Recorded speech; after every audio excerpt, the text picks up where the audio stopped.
Edward Mason adjusted his glasses, squinting at the old yellowed paper in his hands. The letter had arrived that morning, unsigned, containing nothing but a vague warning. Ghosts of the Thames seek justice. Witness them under the Tower Bridge. He glanced at his desk, cluttered with books and papers detailing London's history. Ghost stories and supernatural events weren't typically within his realm of research, but something about this message intrigued him. He stood on the banks of the Thames that evening, the air thick with fog and the river's constant murmur providing an eerie backdrop. The city's lights shimmered on the water, casting ghostly reflections. As a historian, Edward often explored London's hidden corners, but tonight felt different. There was an unsettling weight in the air, a sense that history itself was watching. As the clock struck midnight, Edward felt a chill run down his spine. He turned towards the water, and there, just beneath the bridge, he saw it. A figure, translucent and pale, standing on the river's edge. The apparition was dressed in tattered sailor's garb, eyes wide with desperation. Edward's breath caught in his throat. He blinked, expecting the vision to vanish, but the figure remained, lips moving silently as if pleading for help. Instinctively, Edward stepped closer, straining to hear the words. But as he neared the figure, it began to fade, dissipating into the mist like a wisp of smoke. He stood there, heart pounding, grappling with what he had just witnessed. His logical mind searched for an explanation. Trick of the light, an overactive imagination, but none sufficed. The sailor's haunting gaze lingered in his memory, a silent plea etched into the night. Edward knew he couldn't ignore this. The historian in him was drawn to mysteries, and this was a puzzle begging to be solved. He needed to know more about the ghostly sailor and why the specter appeared here, of all places. His skepticism battled with a newfound curiosity, but the latter won out. The message had been clear. Something or someone was reaching out from beyond. He left the riverbank with a mix of excitement and apprehension, his mind already racing with questions. Who was the ghost? What justice did it seek? And why had the mysterious letter come to him? As he made his way home, the city's distant hum seemed a whisper compared to the ghostly voice he had almost heard. Edward knew this was just the beginning. Whatever secrets the Thames held, he was determined to uncover them. And perhaps, along the way, he would find answers to the questions that now haunted his thoughts. With each step, the fog around him seemed to thicken, as if the city itself were wrapping him in its mysteries, urging him deeper into its ancient, hidden stories. The next morning, Edward sat in a quiet cafe, his fingers tapping anxiously against his teacup.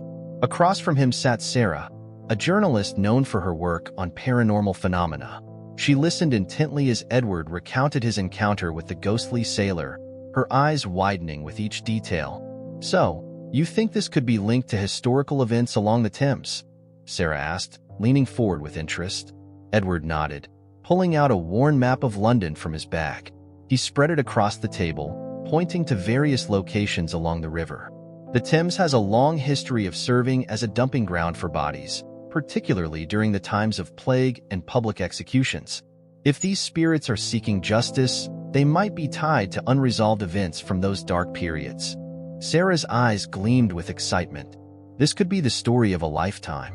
We need to dig into historical records, find out if there are any documented cases that match your description of the sailor. They agreed to meet at the city's archives later that day. As they walked along the river, Sarah shared her own experiences with ghost hunting. Her open-mindedness contrasted sharply with Edward's skepticism, but he found her enthusiasm contagious. Together, they combed through centuries-old records, piecing together a grim tapestry of London's past. Their research uncovered numerous accounts of mysterious deaths and disappearances along the Thames, many involving sailors and dockworkers. The river had been a silent witness to countless tragedies, and it seemed plausible that some spirits lingered, unable to find peace. However, skepticism shadowed their findings. Edward grappled with the reality of their discoveries, struggling to reconcile his rational beliefs with the supernatural elements of their investigation. The weight of proof lay heavily on him. He needed more than historical coincidences to believe in the existence of restless spirits. As the day wore on, they found themselves drawn back to the river, the fog thickening around them. Sarah suggested interviewing locals who might have heard similar stories, but Edward was hesitant. He feared ridicule from both the academic and public spheres, but he also felt an undeniable pull to uncover the truth. Despite his doubts, Edward couldn't ignore the mystery that had been set before him. The sailor's image haunted his thoughts, a spectral reminder of the secrets lying beneath the Thames' murky waters. He resolved to push forward, determined to separate fact from folklore and uncover the true story behind the ghostly apparitions. As the days passed, Edward and Sarah's investigation deepened.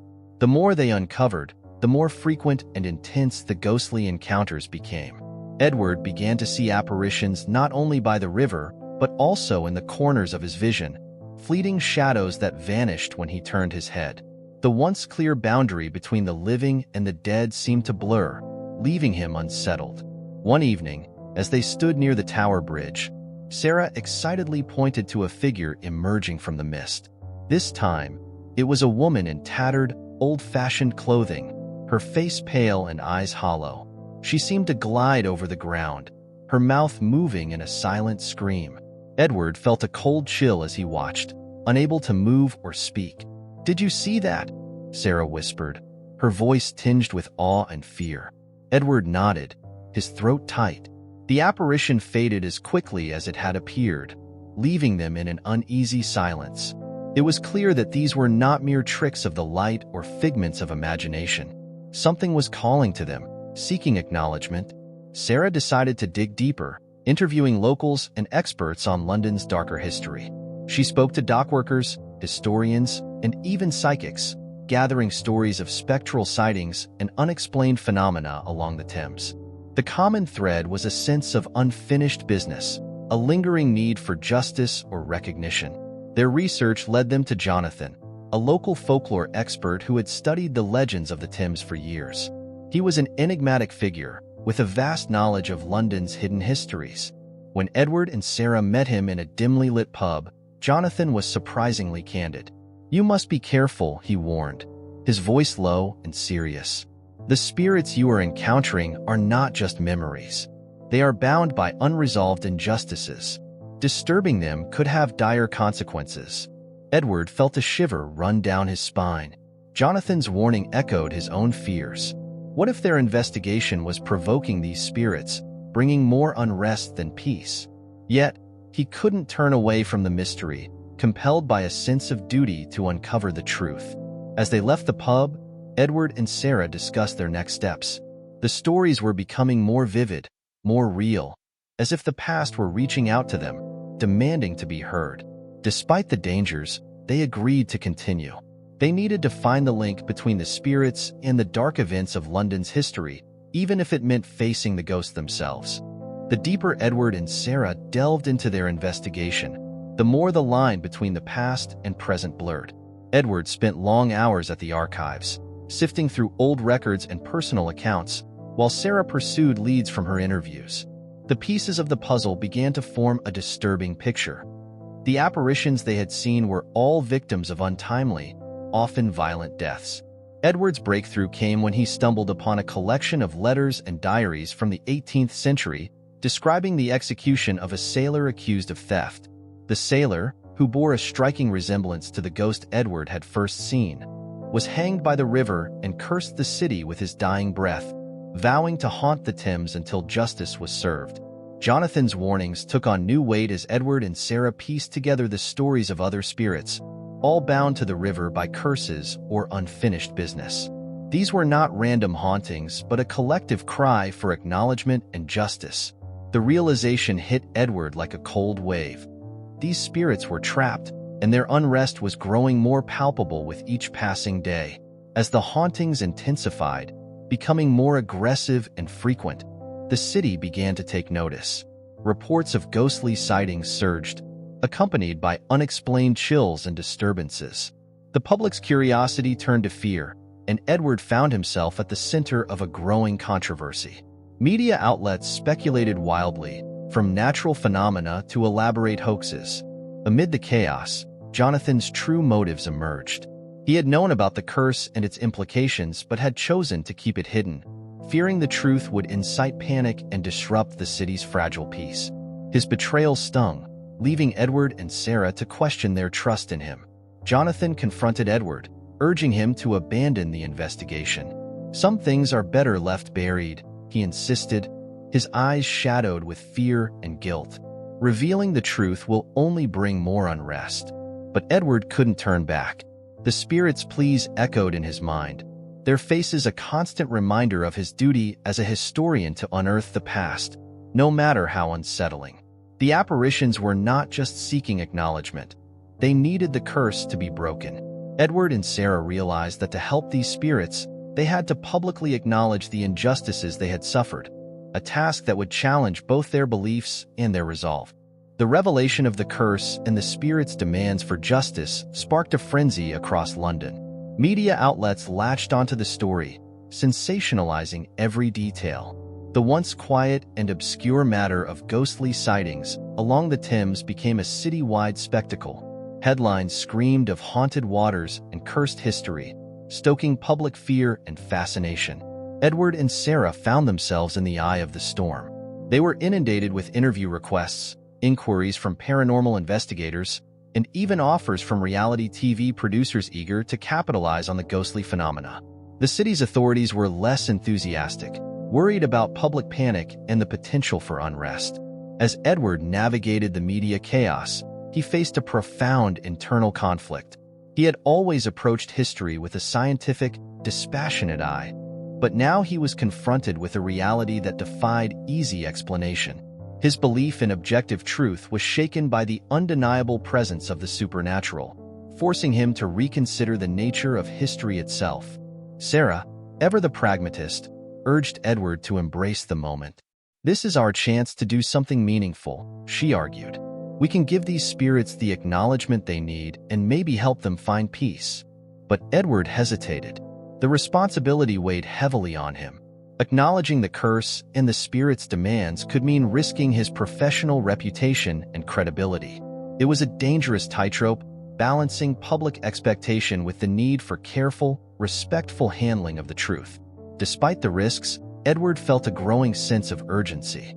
The hauntings were becoming more disruptive, and the city's fear was palpable. He knew they couldn't delay action much longer. The spirits were waiting, their restless energy building, and the weight of history pressed down on him like the thick London fog. With public pressure mounting and the hauntings intensifying, Edward and Sarah decided that action was imperative. They planned a public ceremony to acknowledge the spirits and their tragic histories. The ceremony aimed to honor the lives lost and to acknowledge the injustices that had condemned these souls to unrest. It was a bold move, one that carried both hope and risk. They chose a spot near the Tower Bridge, where many of the hauntings had been reported. The location was symbolic, representing the river's role as both a witness and a silent accomplice in the city's dark history. As they prepared, Edward felt a mix of apprehension and resolve. The ceremony had to be handled with dignity and respect. It wasn't just a media spectacle, but a sincere effort to bring peace to the spirits and the city. On the day of the ceremony, a crowd gathered, curious onlookers mingling with journalists, paranormal enthusiasts, and skeptics. The air was thick with anticipation. The usual hum of the city hushed as people waited to see if the ghosts of the Thames would finally be laid to rest. Edward stood before the crowd, his voice steady despite the weight of the moment. He spoke of the research they had conducted, the stories of unjust executions, tragic accidents, and forgotten lives. He recounted the tale of the cursed sailor, whose death had marked the beginning of the hauntings. As he spoke, a hush fell over the crowd, the gravity of the history being revealed seeping into the cold air. Sarah joined him, reading the names of those they had identified from historical records, acknowledging each life and the circumstances of their death. It was a poignant moment, bridging centuries and bringing the past into the present. Edward felt the tension in the air, as if the spirits themselves were listening, waiting for the acknowledgement they had long been denied. As they concluded the ceremony, they lit candles and placed them along the riverbank, a symbolic gesture of light and remembrance. The flickering flames cast long shadows on the water, merging with the city's lights. The crowd remained silent, a collective breath held in anticipation. For a moment, nothing happened. Then, from the mist, figures began to emerge. The apparitions were faint but unmistakable. The sailor, the woman, and others Edward recognized from their encounters. They hovered near the water, their faces serene, as if the acknowledgement had granted them peace. The crowd watched in stunned silence, the reality of the moment sinking in. Edward felt a profound sense of relief and sadness. The ceremony had worked, at least in part. The spirits seemed less agitated, their presence a quiet acknowledgement of the closure they sought. But Edward knew this was not an end, merely a beginning. The ghosts of the Thames were a reminder that history, even when forgotten or ignored, has a way of demanding to be heard. As the crowd slowly dispersed, Edward and Sarah remained by the river, watching the candles burn down to stubs. They had done what they could, offering recognition and respect to the past. The rest was up to time, and perhaps the spirits themselves. In the days following the ceremony, a calm settled over the city. Reports of ghostly sightings along the Thames dwindled, and the media frenzy began to fade. The candles they had lit, now mere wax puddles on the riverbank, marked the end of an intense chapter in London's modern history. Edward and Sarah found themselves at the center of attention, both praised and criticized for their handling of the situation. Edward returned to his quiet office, reflecting on the whirlwind events. The once frequent apparitions had ceased, leaving him with a mix of relief and introspection. He knew they had only scratched the surface of London's haunted history, but the ceremony had brought a sense of closure, at least for now.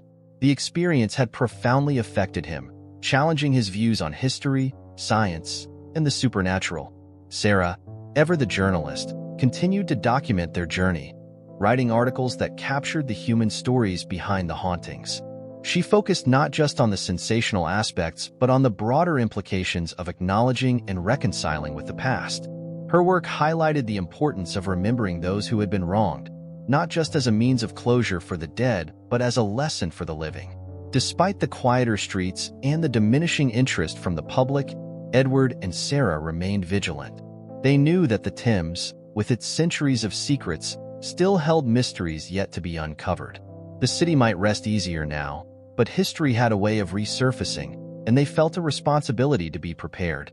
As they sat by the river one evening, watching the sun set over the water, they talked about what they had learned. The experience had changed them both, bringing a deeper understanding of the intertwined nature of past and present, the seen and unseen. They had given voice to the forgotten, and in doing so, had become part of a larger, ongoing narrative. As London settled back into its rhythm, Edward and Sarah's lives returned to a semblance of normalcy. The city, however, bore subtle marks of their journey, a renewed curiosity about its hidden histories and a cautious respect for the unseen.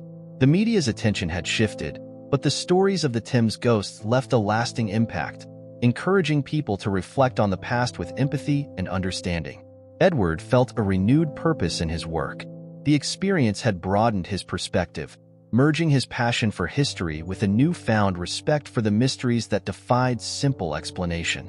He began to explore other obscure historical events, driven by a belief that every story, no matter how small or overlooked, deserved to be told. Sarah continued her writing, her articles now tinged with a deeper sense of humanity and the importance of acknowledging forgotten voices. She and Edward remained in contact, their bond strengthened by the journey they had shared. They both knew that the Thames held more stories, whispers waiting in the fog.